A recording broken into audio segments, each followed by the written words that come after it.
Energía Justa es un programa promovido por dos entidades sin ánimo de lucro, ABD y Ecoserveis.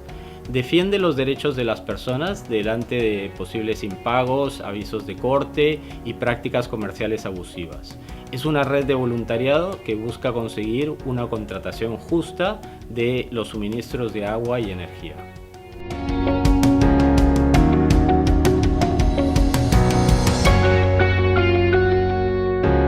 Nosotros lo que hacemos básicamente son tres cosas.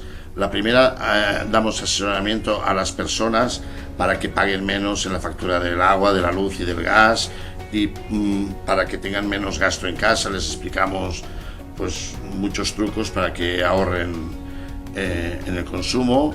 Luego hacemos charlas en centros cívicos, en escuelas, en varios sitios, y luego hacemos pues un acompañamiento pues para a personas que tienen la movilidad reducida, para tramitarles el bono social y no pueden ir a los sitios a buscar, por ejemplo, al registro civil, la fe de vida y estado.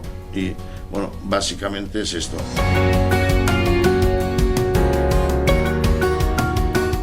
Vam decidir participar al Germinador Social perquè vam veure l'oportunitat d'ampliar el nostre àmbit d'actuació a través d'una aplicació mòbil que ens permetés col·laborar amb altres entitats de l'economia social i solidària que treballen amb col·lectius en situació de vulnerabilitat. Nuestra app será accesible al voluntariado de cualquier entidad que desee descargársela. La idea es poner a disposición una herramienta que permita orientar a las personas vulnerables sobre sus suministros energéticos y agua y hacerlo de manera estructurada.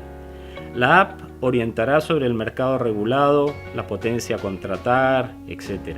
También ayudará a determinar si alguien tiene derecho al bono social y cómo tramitarlo. Creiem que el nostre projecte compleix els objectius del Germinador perquè contribueix a la democratització de l'energia i a l'empoderament de les persones usuàries.